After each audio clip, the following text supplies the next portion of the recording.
Hello, well we come to the final show in this year's series of Old Grey Whistle Test, until the autumn that is, and to celebrate that fact, tonight's show is devoted to a Genesis concert, where in fact highlights of their show during their recent British tour at the Lyceum in London. Have a very good summer. We'll see you in the autumn with something rather special, but till then, leave you with Genesis.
don't go mad. This is In the Cage.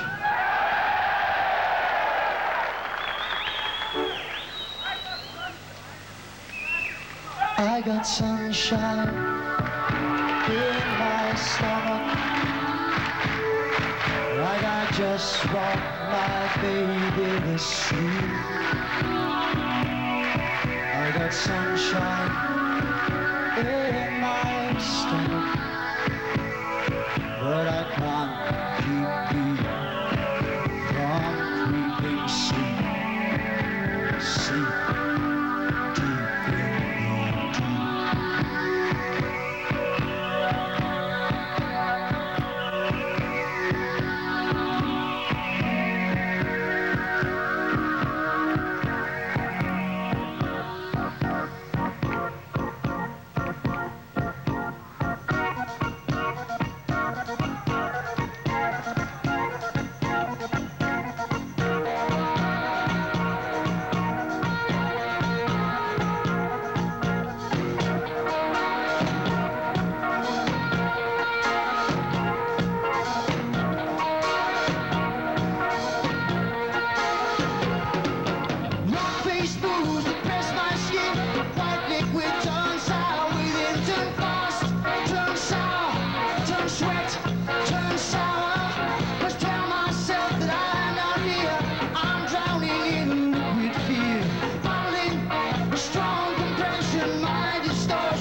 Well, the next edition of the Old Grey Whistle Test is on Saturday, the 10th of January, when their guests will be the Skids and...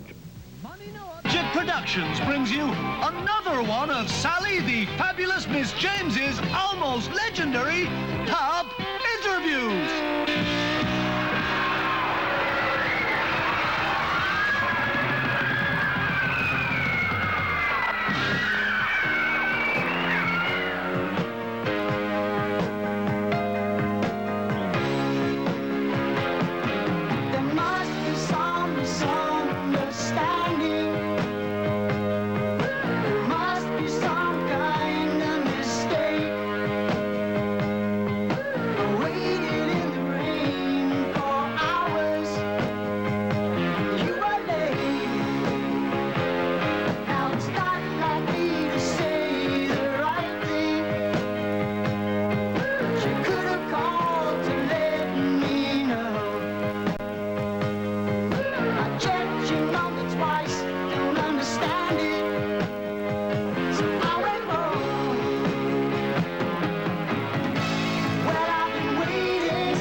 Video in LA. No one took a blind bit of notice of No, you? they all carried on as if nothing was done. That's They amazing. must be so used to it. You do that down Oxford Street, you can imagine. I mean, you would create an enormous crowd, wouldn't you? I know. Now, Phil, you're here today to talk about your solo single. Your first single was released yesterday. You've got an album coming out next month. When did you decide, and why did you decide that you would like to do a solo project? Well, I'm the last of the three of us to do Yes, I know, yeah. But it's been on the cards for quite a while. I mean, I like working with other people, and I've now accumulated all the material to do one, so I figured we had a couple of months off, so knock it off, as it were. Well, the last lead singer with Genesis, Peter Gabriel, is now pursuing a very successful solo career. Do you feel that that might be a possibility for you, that you might leave the band and go off on your own? No, I don't think so. We've all decided that we can all have our own careers as well as the band, and we're all sensible about it. So, I mean, even if something drastic did happen, like it was successful, then I think we'd just carry on with the band anyway, because I mean the band has certain strengths that the individuals don't. Yeah. So there's no chance of us. Do you find that all of you going off and doing your own things, when you all come together to work as Genesis, that helps, having done all the other work? Yeah, it does in this case, because I mean most of the individual songs are on the individual solo albums now, and when we come together as a group, we're writing the three of us together from scratch, which is like the old Genesis used to be. Yeah. What are Genesis' immediate plans? We're rehearsing at the moment, or writing music for a new album, which we're recording as soon as I get out of here. Yeah. And it'll be out in September. You've been with the band now for sort of 10 years, haven't you? I'm the new boy. Yeah, exactly. I mean, do you just sit going on and on and on? I don't see why not, really. I mean, I know some people will be sitting there in their chairs groaning at that. Yeah. But no, there's no reason why we can't just carry on for as long as it remains fun. And because of these solo outlets, you see, it keeps it fun. So. Now, you went to stage school, didn't you? And in fact, did quite a bit of acting as a child. You were the Artful Dodger, I think, when you were about 13 or 14. Do you ever feel that you'd like to do any more acting in the future? Yeah, in fact, I'd like to, but there are certain aspects of that I didn't like. Yeah. So it would had to be the right thing to drag me back into that. But Frank Dunlop, the young bit, he's been on me quite a lot to sort of do a couple of things, Shakespearean things, but I don't know whether that'd be the right thing to do. If the right thing came along, you would consider it. Yeah. Now, Phil, we were talking about the single, which is called In the Air Tonight, which we're going to hear shortly, and it's really a super presentation because the single is actually in a little book of cartoons, which is a lovely sort of presentation. What my brother did. What your brother did. What my brother did. And we've got a rather super prize attached to this, and we'll be setting a competition to win a rather nice prize connected with this a little bit later. I think I can hear a phone ringing somewhere. Morning, Phil. Last time you were on the show, the thing you were telling me is that your hero in a well-known restaurant afterwards, you were saying that your hero is Norman Collier, who does that. He's actually on... Oh, no, wow. Hopefully, Norman should be talking to you from up there in Hull. What? That's you, Phil? Hey, you doing? Oh, it's fine. How's things with you? Not bad. Well, are you doing fantastic tonight? You're a pantomime. I'm in Adford, I'm over there doing others. Can you get over this time? What's wrong with this line, you know? Can you explain what's wrong with this? You keep adding out. Well, after this is the post office, but this is ridiculous talking about this. It's a bit... Where do you stay? Wrong number. Can you get the plug? Can you get the plug on the stupid one like this. Phil! Me? Nice talking to you, Norman. Okay, lovely. Goodbye, and a good luck with you. Echo. Fantastic. Bye. Okay. Bye. Hi. That was wonderful. Let's hear the record, Phil, and we'll set a very special competition. Here's Phil Collins with In the Air Tonight. Can you feel it coming in the air tonight? Oh Lord, oh Lord.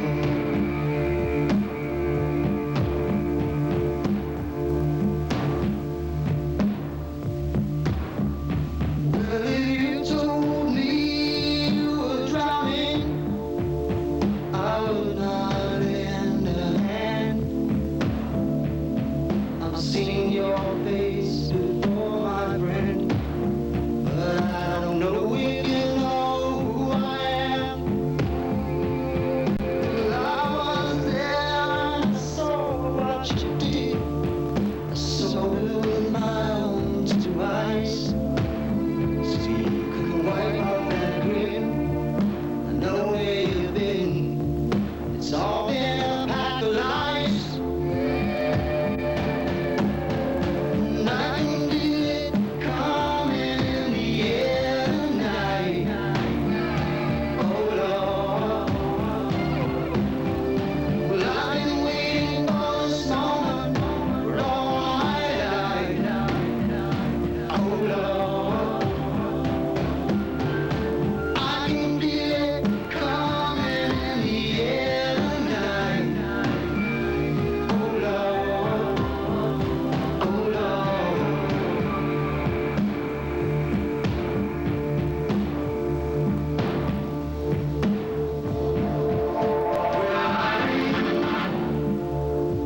I remember, don't worry.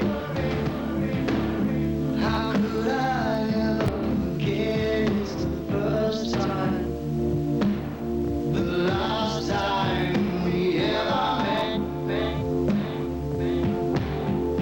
But I know the reason why you keep your silence. No, you don't believe. The hurt doesn't show, but the pain still grows. So stranger to you and me.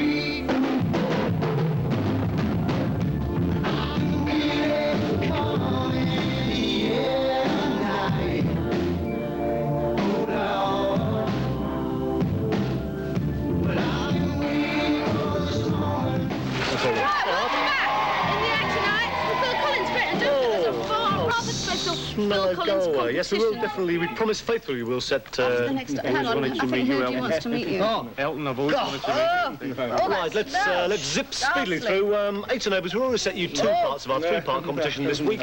Here comes the third one now. The third part of this week's 8 and overs competition. You do need all 3 to become a winner for next week. So let's have a listen.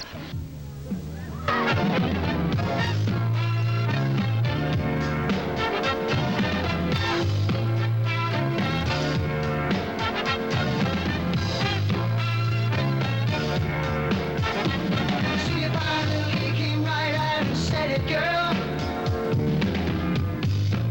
Why took you so long? It was in your eyes, and looks that never fall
was over 8.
Dundee, Newcastle, Carlisle.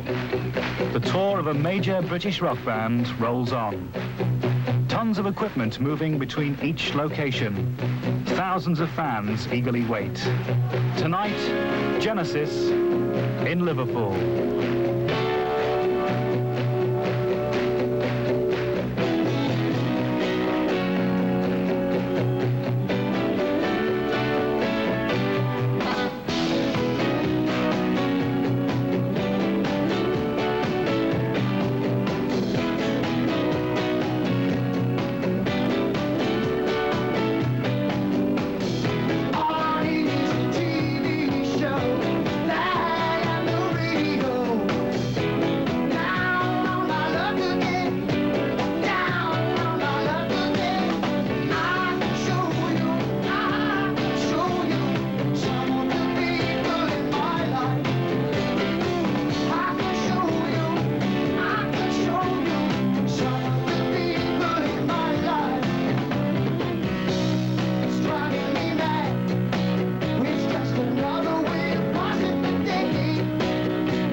Road crew who've travelled through the night start to unload 5 tons of equipment from 3 giant trucks. Sound and lighting rigs are taken into the theatre in preparation for the evening concert. The band, meanwhile, check into the hotel where they will be based during their stay in Liverpool. 29-year-old Phil Collins, drummer and lead vocalist, born in London and educated at Chiswick Grammar School and Stage School.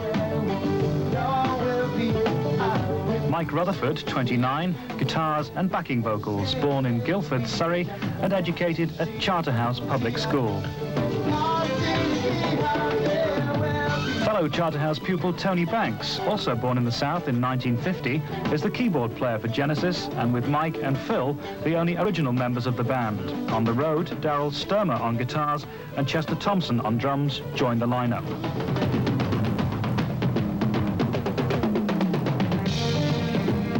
At the theatre, the unloading continues. The PA system is the largest piece of equipment to be set up. Worth £250,000, the 4 tons of speakers form 15-foot high stacks either side of the stage, pushing out 5,000 watts of power, which compared with the 30 watts of the home stereo is understandably rather loud.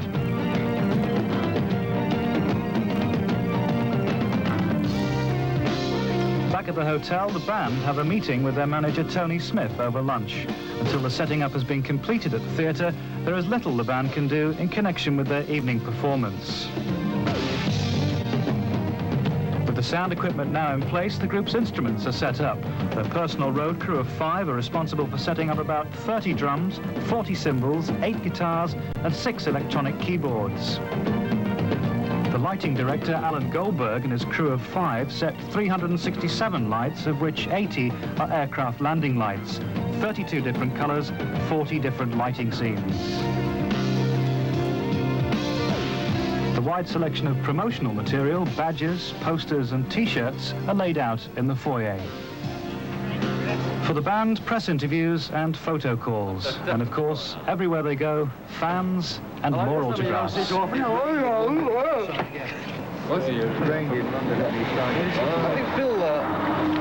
think Phil supports Arsenal. Okay, cheers.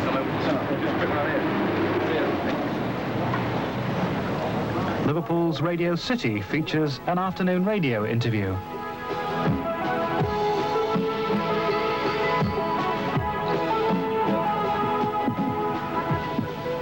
There you have it, that's the brand new single from Genesis from the album Duke, a track called Duchess. How are you viewing the prospect of the Liverpool audience for 2 nights?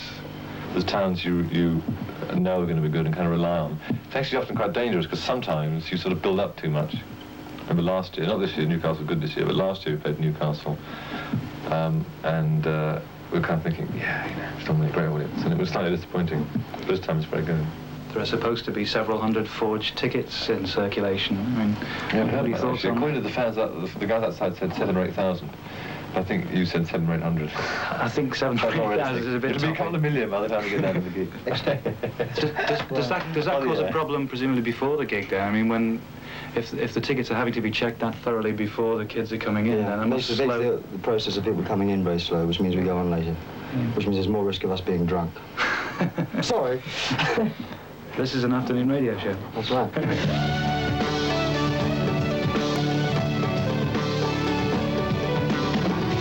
Even though the concert is some time away, fans with and without tickets are gathering at the theatre early. I come here so early as to meet the band. I usually come to concerts early because I find that Get the autographs. Yeah, get the autographs. You can tell who the real fans are early, I think. When it comes to support, distance is apparently no object for the ardent Genesis fan. Stoke and Blackpool and Amazon. You got a ticket? I haven't got one today. How much would you pay for a ticket? Oh, £15. I thought you'd been to Germany as well. I have to Saarbrücken and Cologne. Did you try and get a ticket for this concert? Yeah. And they were all gone? Yeah. All the people out of Liverpool, bro. Come from Germany, from Cologne. To go to this concert? But I got no cards. You came all the way from Germany? Yeah, and you 900 kilometers. No ticket? No ticket. No ticket? No ticket. Has anybody got a ticket? Yeah, I have. Not to sell, though? No. What's the face value of your tickets? £4. What could you get? Well, we don't know. I've been offered 50 by one of me mates. Why didn't you take it? I'd sooner go and see him personally. You've waited so long for it. I've never seen him before. I've been waiting for three years to go and see him. But with £50 you could buy 10 albums. Well, sooner go and see him, I think. People are selling tickets for over £50. Would you pay £50? All I bought for the all. Inside the theatre, the sound check. Levels are tested and numbers are run through in the new hall.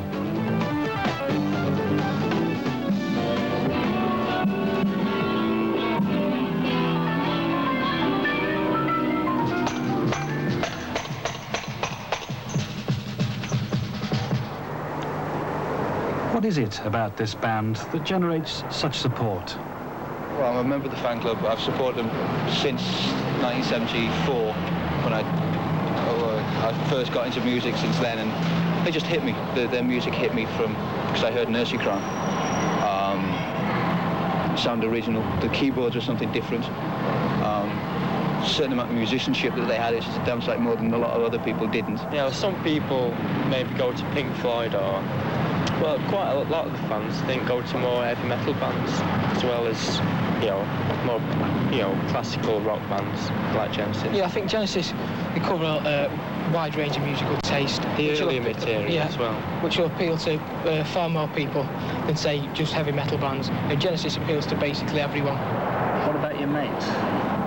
I get a lot of slagging off because of Genesis. They're not a Vogue band to like. Just before tonight's concert, 2 competition winners collect their prize, meeting the band. Hello. That's the only band. Other Tony band. Right, thanks. Darryl. The original Darryl. Phil over there in the chemist shop. Phil. Desperate bit. I'll use this. This is Howard, who won the competition ticket. Thanks, you. Thanks, brother. All right. And it's Chester Johnson. Oh, okay. Right, and brother. The sales of posters, programmes and T-shirts reaches a peak, with concert time rapidly approaching. We're ready. Nope. All right. Don't wait. Okay, I'm ready. Hey, I'm looking for you. Hey, I can feel it. I can feel it. Can you feel it? I can feel it.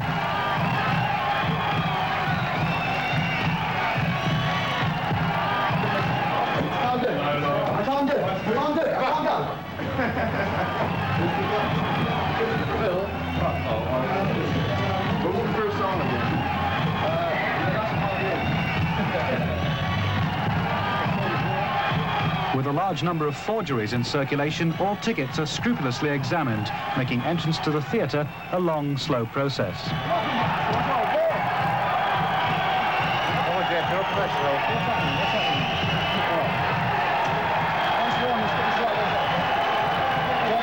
Yeah, it does.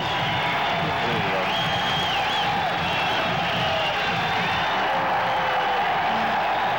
Go to the house, right?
I think one of the most important things is that we've always been kind of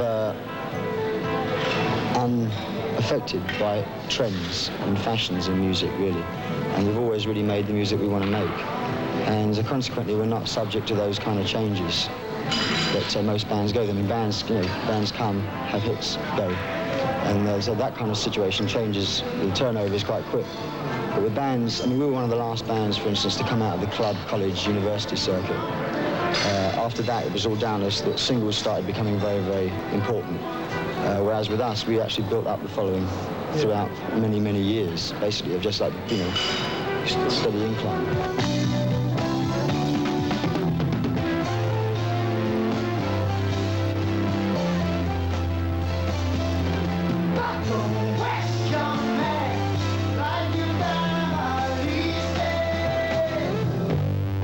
But I mean, we still like enjoy playing together. So that's one of the reasons why we're staying together, really.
We work on everything that we sort of collectively enjoy, I suppose, and then one or two things will fall by the wayside as you go along, you know.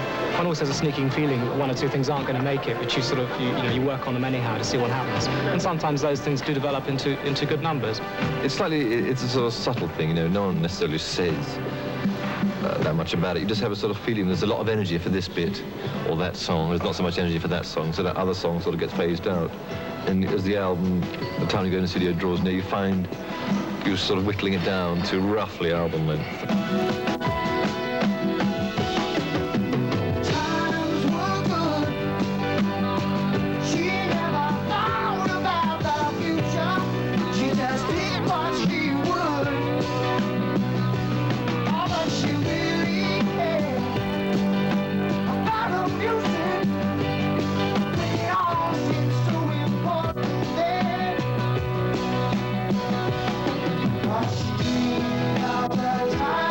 When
basically the band is a band of composers, and if a song feels good 3 minutes long, then we'll leave it at 3 minutes, you know, because there are some things you just can't stretch out for the sake of it. You know, it just feels right at that length. And so therefore you'll leave it at that length. I mean, Follow You, Follow Me, which is, I mean, if you ask our ardent fans what they think of it, they'll say, oh, it's the group single, you know, it's obviously a commercial single, but I mean, to me, that's one of the hippest things we've ever done, you know. And I mean, the way it was written was because it was out of improvisation, it was a blow, basically. And it just sort of honed itself into this sort of verse, chorus, verse, chorus, chorus, verse, you know. And the attitude behind it was totally, you know, on the level. I mean, to the punters, I suppose, they sort of see it as their band trying to get a hit single, you know, and we've never really needed that. I mean, in America you need that, but also in America you're more likely to have a hit single with something that's, you know, related to what you do anyway, so.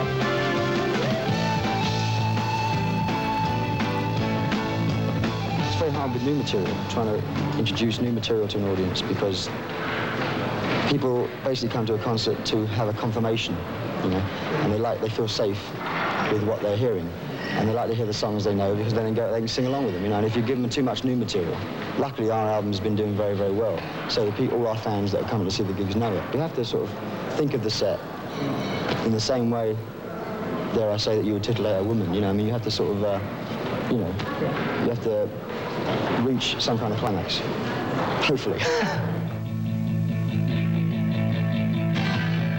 After more than 10 years, 12 albums, the loss of Steve Hackett and Peter Gabriel, what is it that makes the fans loyal to Genesis? And do those fans have any criticisms to make? For 18 months, I've been sitting at home listening to their records, thinking, I wonder what they're like. And it's them 200 feet away from me, which is quite something. Depends whether you like Genesis because of the music or because of the image of Genesis. If you just like the image and you like to look good as a Genesis fan, then you might not like other types of music because you think the image isn't good enough. It's certainly not an image band, is it? They're probably one of the most least fashionable bands around at the moment. You know, I got into them when I was 12. Some sixth formers introduced me to them. He said, you'll like this. So I borrowed an album, I liked it, carried on buying them. I mean, they were the first group I liked, and they're still my favourite. They say they're not a singles band, but they still release singles. And they still sell. Maybe it's the point of a Genesis fan will buy anything. Yeah. Loyalty to the band. Loyalty to the band, I suppose. Yeah. There's two different things, Genesis now and Genesis then. I mean, in the old days, you used to try to do the same on stage as you did on the album. Be all kind of mysterious and inaccessible. But now it's just more entertainment, you know, Phil Collins with his funny little stories and all this kind of thing. Possibly Phil Collins realises that Genesis don't really communicate with their audience as a lot of other bands do on stage. So he sort of tries to get everybody involved in being like one of the boys, if you like. I'm just the same as you, and I'm up on this stage, and this is the way you'd behave if you were up here. After the first 5 or 6 years, they were really original and innovative and all this kind of thing. And nowadays, they seem to be, well, they're losing inspiration. And things like this. They have a recognised style. They stagnate, yeah. I used to like Genesis.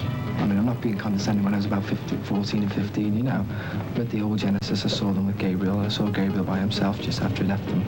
And I used to love them. But now I like all types of electronic music, Kraftwerk and Ultravox, things like that, and also Roxy and Bowie, obviously.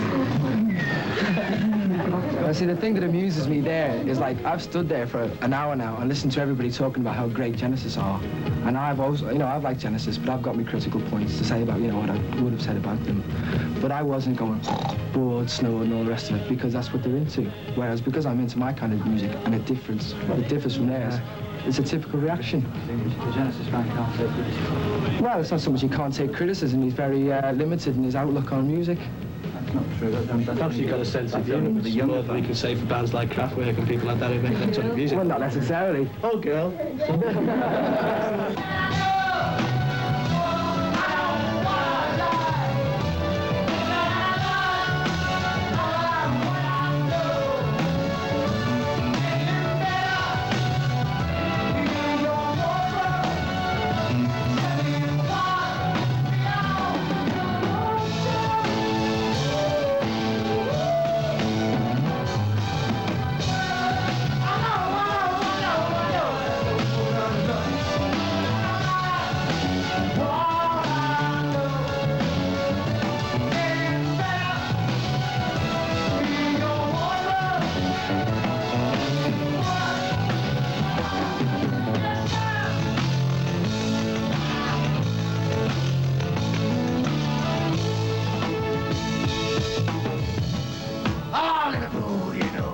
first joined the band, it was I was kind of viewed as class clown, you know, because I mean I was a kind of scapegoat. It was just fine because I mean like drummer's role, which is what I was at the time. The drummer's role is very defining. It's like a goalkeeper. You know, I mean, it's like he's there to really present the vibe. You know, you give the band the energy with the playing on the drums and the sort of humorous and the sort of personality vibe, then the band will sort of, you know, bounce off it.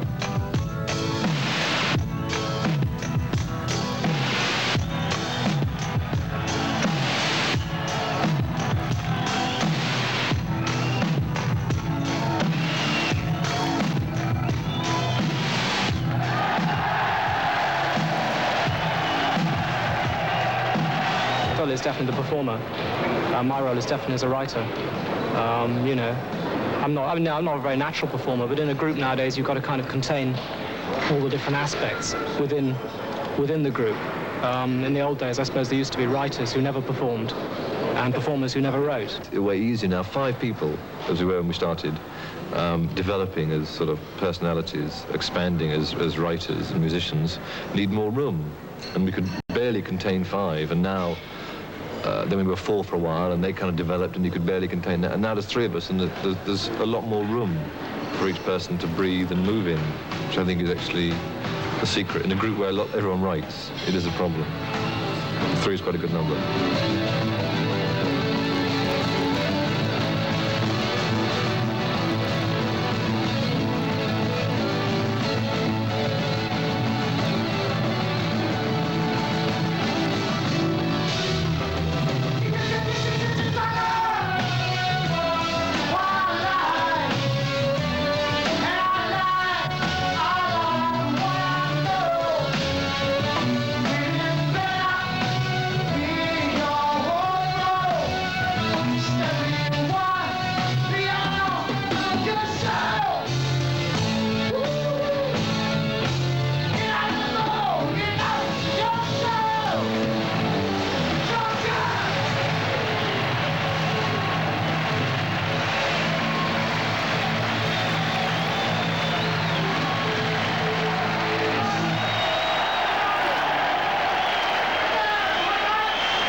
Each gig is basically very different. You know, I mean, you're still dealing with a different set of people, and the people, whatever they give back to you, you know, makes you sort of go 100%. I mean, I find it very hard to do anything less than better than I did the night before, anyway.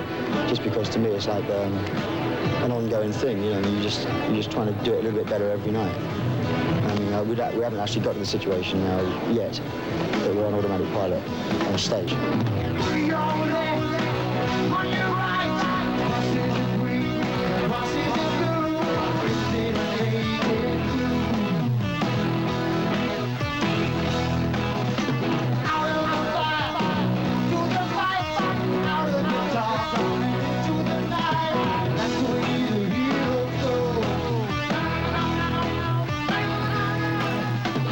Live audiences are always pretty young, actually, especially at the front, compared to, say, like a record live audience. It's interesting, yes. I mean, you look at some of the faces in the front few rows and you think, you know, 10 years ago, they were on tricycles virtually. I mean, not that bad, but I mean, yeah, almost, you know, when we were starting off. Yet they know the old stuff, which I always find, if I was to got into an album recently and then gone back sort of to our old material, it's very encouraging. And there are the elder element, but I reckon there are people who just sort of, I think it happens in rock music, there are people who just grow up and drift off it, they just lose interest.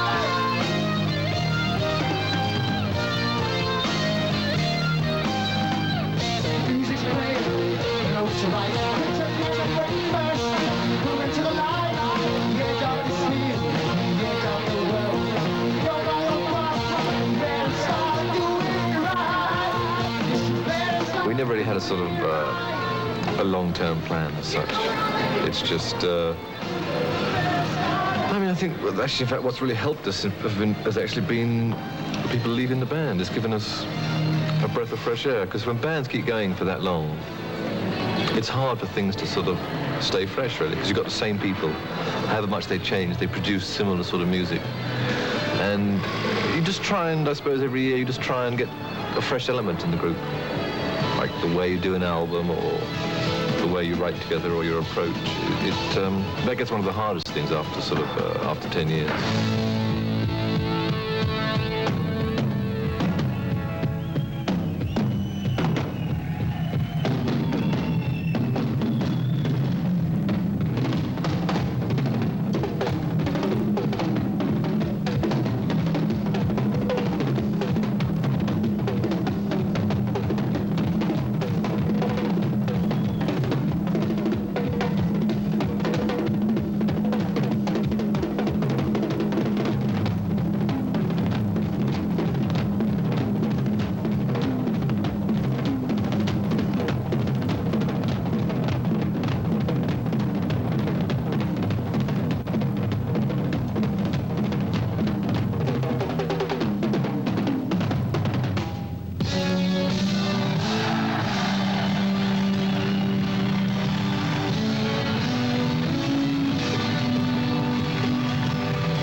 It's very strange. When you live in London, or live around London, and you get the music papers and things, you are led to believe that there is a certain type of music that is popular, and everything else is not.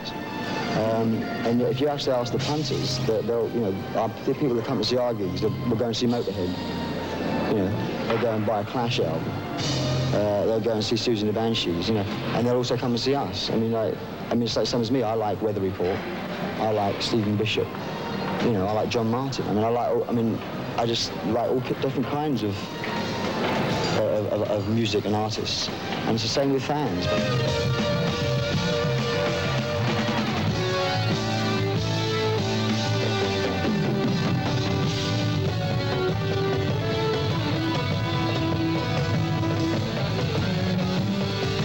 mean, each time we go to do an album, we try and actually say, well, let's not do it, you know, let's not do it like Genesis. You try and be as different as we can.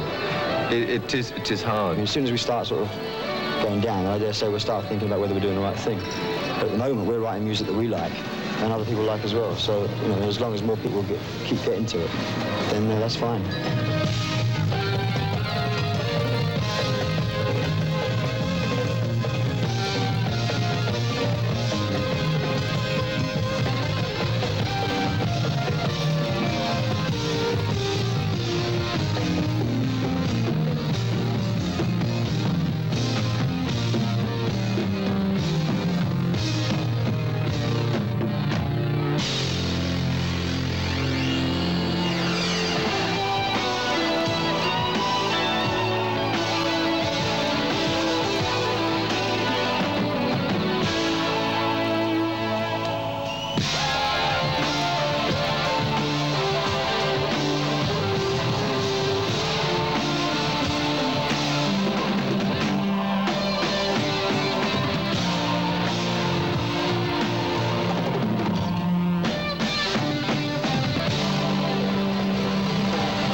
Now, Bernard Clark follows top rock band Genesis on the road.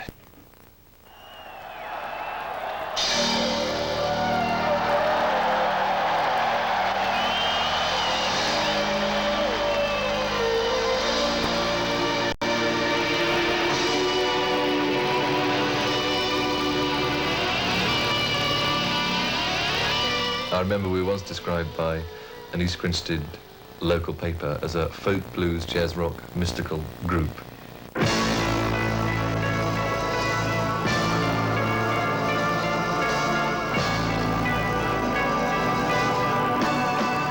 Genesis are at their best in concert. Nearly everywhere they play, they take the audience by storm. And last year they were voted #1 live band in the world.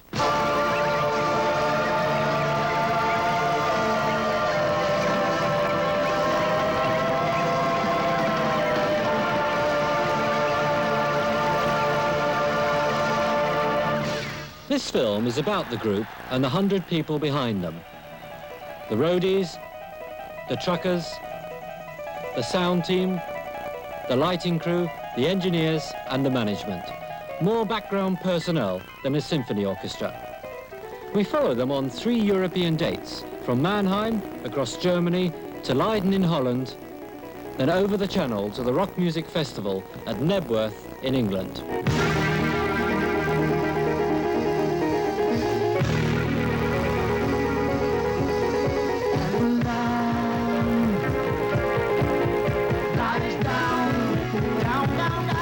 Although they're rarely in the hit parade, Genesis are a supergroup, one of perhaps 5 groups in the world that always sell out, one of the few bands that can even fill the huge American halls.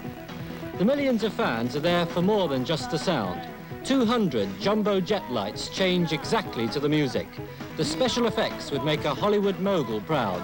The amplifiers are loud enough to drive 10,000 neighbors wild. Phil Collins on vocals and drums. Tony Banks on keyboards. Mike Rutherford on guitar. You might not have heard of them, but they have a massive following among the young that take rock music seriously.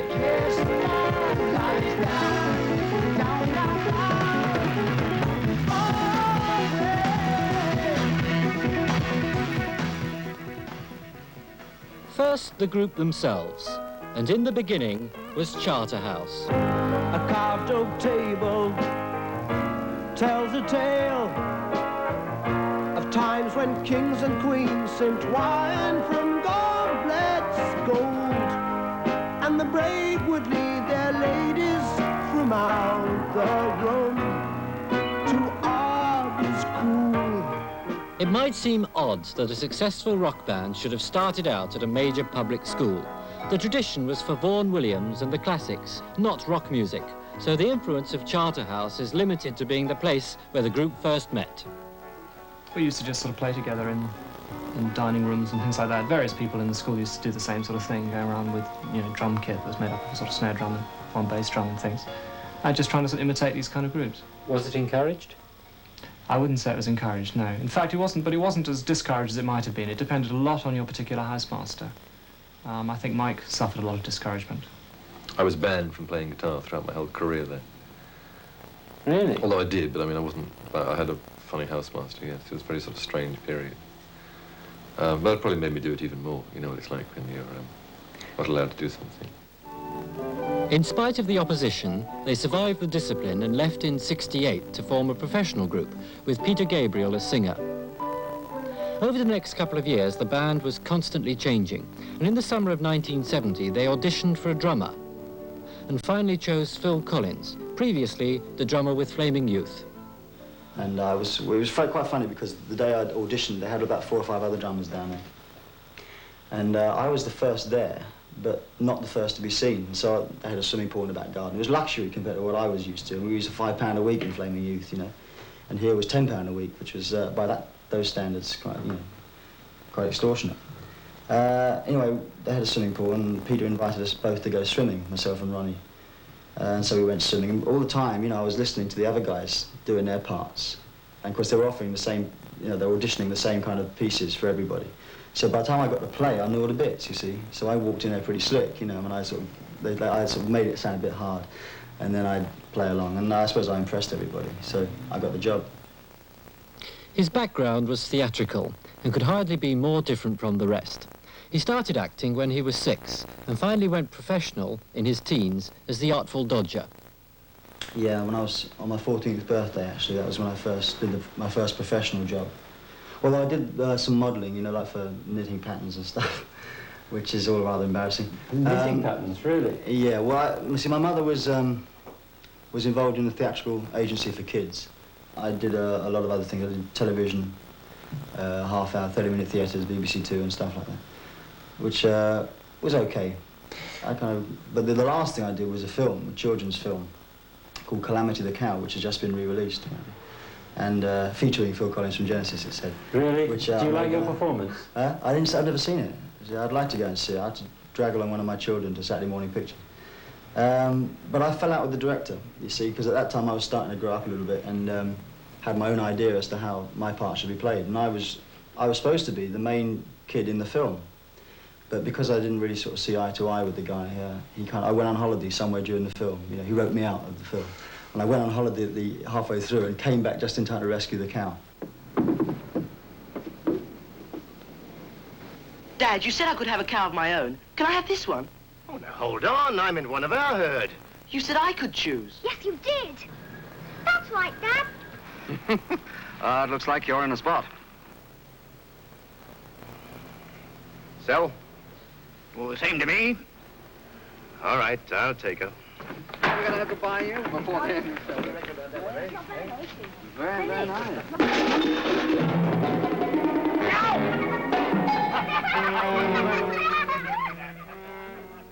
By early 1973, they were already attempting the technical sophistication that's routine for them today. But 5 years ago, it fell apart. They desperately needed a manager and turned to a promoter, Tony Smith, for help. And the first date was in Glasgow. And I arrived up in Glasgow to see them, and total chaos on the stage, absolute chaos. And finally, we had to cancel the show because they had something like 400 volts of electricity running through every single piece of equipment on the stage. Just could not walk on the stage. And I had to cancel the show in Glasgow, which is not the easiest of places to cancel shows, especially when the audience are in. And after that, I went back to the hotel and I sat down with them and said, look, you really ought to get a manager, because at that point they didn't have a manager as such. They had a lawyer and they had a chap who was trying to do his best on the road but just couldn't cope with it. And so they thought about that. And then towards the end of the tour, they came to me and said, well, you know, you're saying we should get a manager, why don't you do it? So I said, okay. And that's when my trouble started. Since then, with slick management and constant touring, they've gradually become internationally successful. These days, the really big bands depend on LP sales, and Genesis albums have sold millions.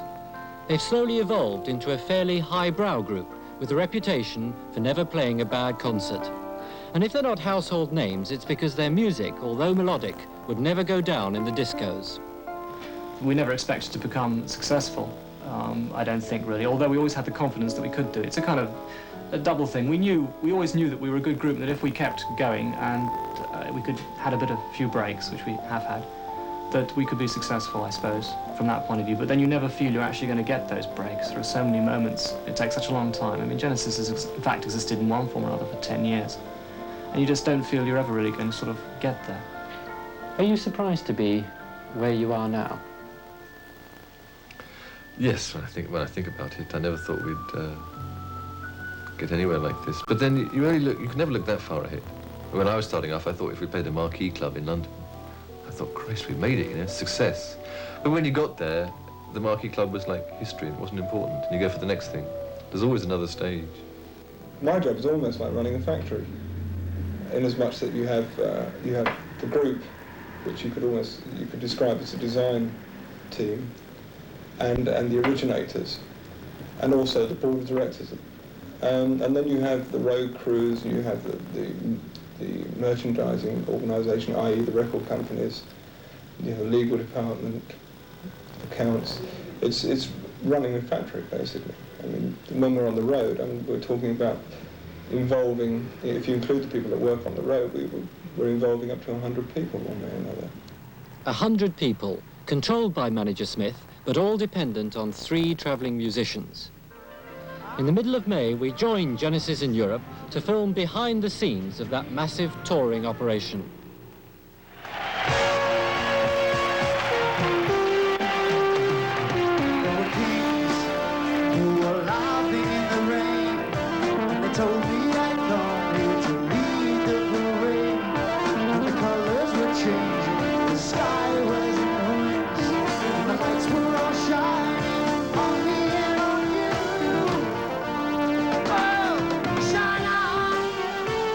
In an average year, Genesis will spend more than 6 months touring.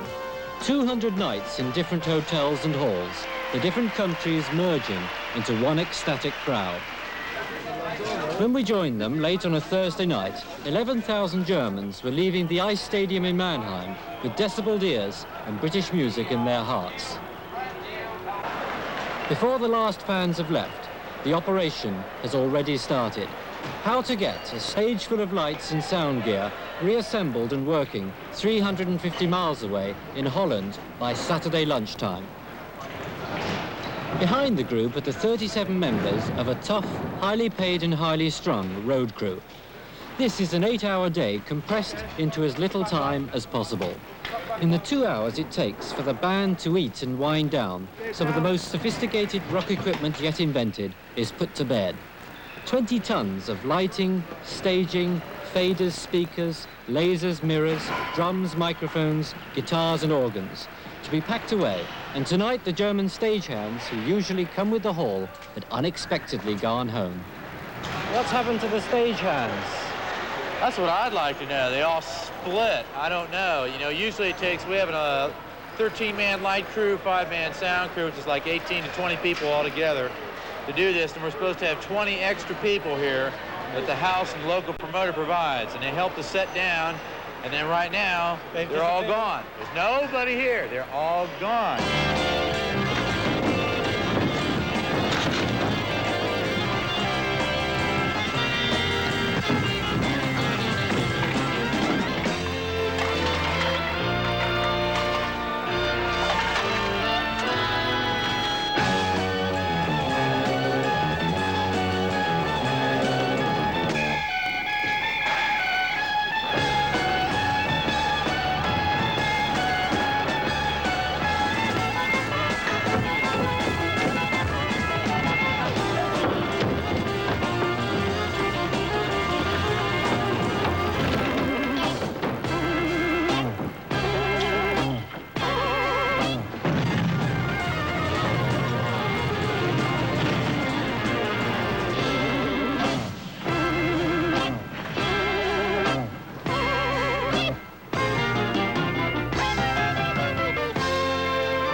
Afterwards, the road crew count the cost in grazed knees, crushed fingers and fatigue. All that's left behind, like graffiti, is the rubbish. Everything else is in the trucks.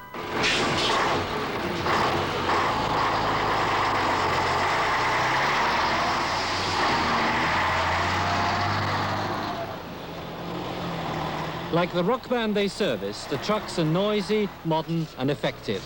At 2:30 on the Friday morning, they leave Mannheim to drive halfway across Europe to the Dutch border.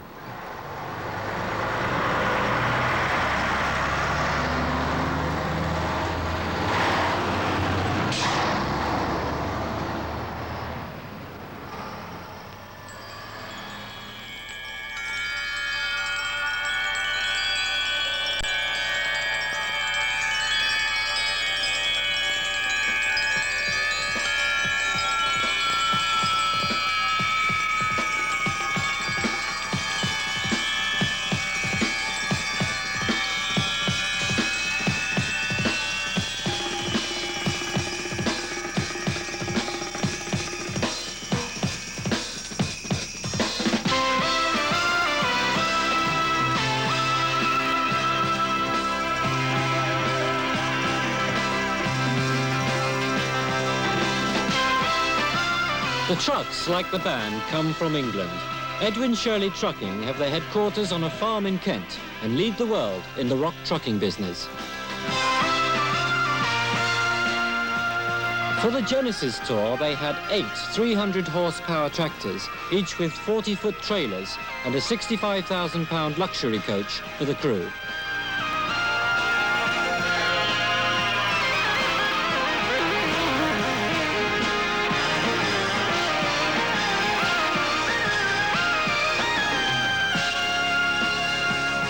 As the shows get more and more complicated, the groups have to go further afield to find halls big enough to show a profit. For the driver, it's a job of stamina and youthful endurance. Sleeping during the day, driving throughout the night. How long can you keep it up?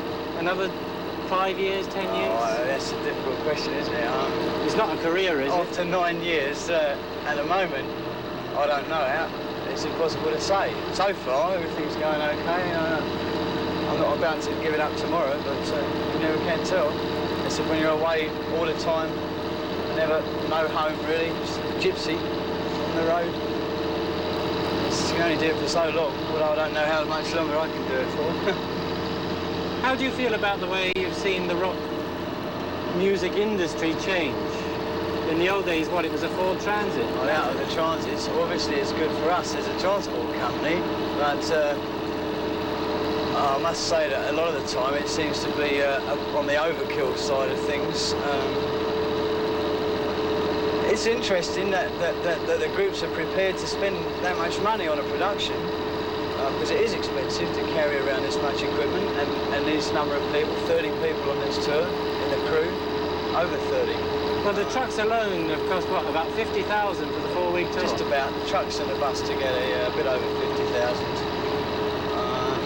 It's a lot of money, but the group won't appear without the production behind them. And I think that's probably a good point in their favour, because they could sell as many tickets and make as much money with a very small production. But they want to give value for money to the kids.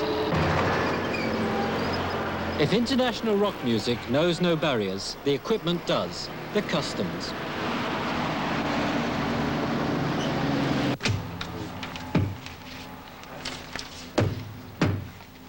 Whatever else they tell you about the common market, petty papers, minute regulations and enormous carnets live on. It took 18 stamps, 3 desks and nearly 2 hours to pass from Germany into Holland, a journey often smoothed and oiled by gifts of LPs and T-shirts.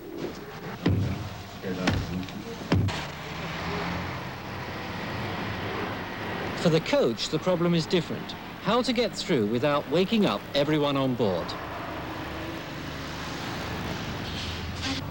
How many people are you with you? I've got 12 passengers and myself, that's 13. Can I yeah, sure. Have a look?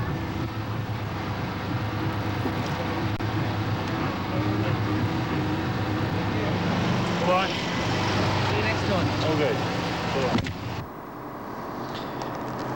On several of the shows, the lighting crew won't finish until 3 in the morning, and they'll have to start at the next show at 8 the same morning.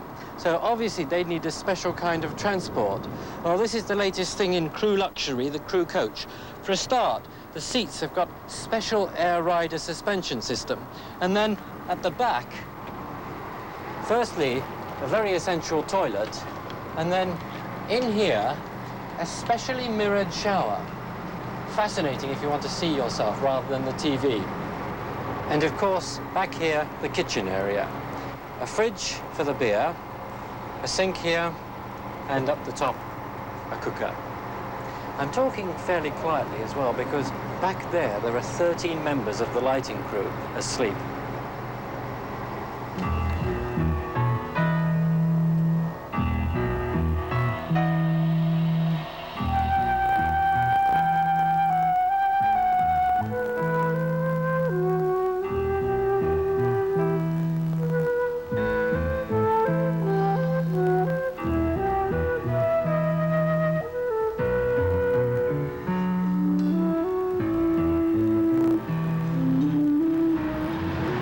Noticed the thing change in the last 10 years?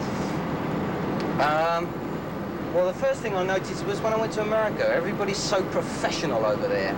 And we were just, oh, well, if it happens, it happens. But they were professional. And now over here, it is as professional as it was 5 years ago in America. Everybody has to know their job. I mean, the people I carry on here, they may not look very nice, but they're very, very educated and skilled people. They're electricians and lighting designers. They're the top. They're the top. I mean, they earn a lot of money, so they expect to ride around in something that's a little more than a seat.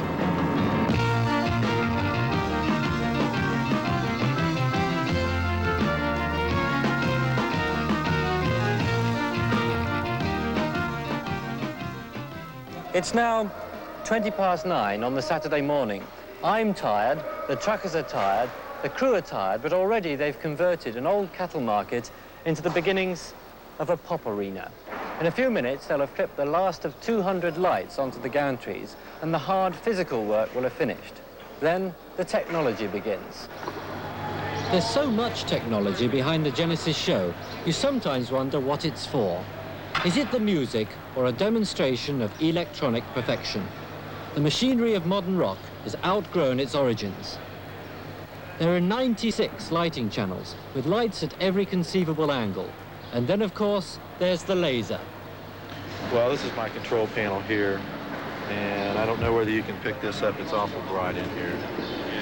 All right, so what I'm doing is working out effects with the man that operates the mirrors, trying to get a little more punch out of everything. So I'll open up the fader, and I'll see if we can't get you something you might be able to take a picture of.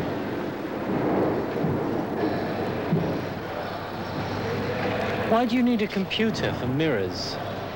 Basically, it gives you more even tracking over all 6 of the mirrors at one time, and you can run 3, 2, 1, however many combinations you want to. It's a bit much, though, isn't it? Oh, yeah. It's a little bit overboard, but you keep getting up with special effects. The 6 10-foot mirrors weigh 1.5 tons, were designed in Holland, built in England, and are operated through a chip memory system by an American. By 6 o'clock, a recording studio, a complete theatre's lighting, a computer, and a full-size stage had come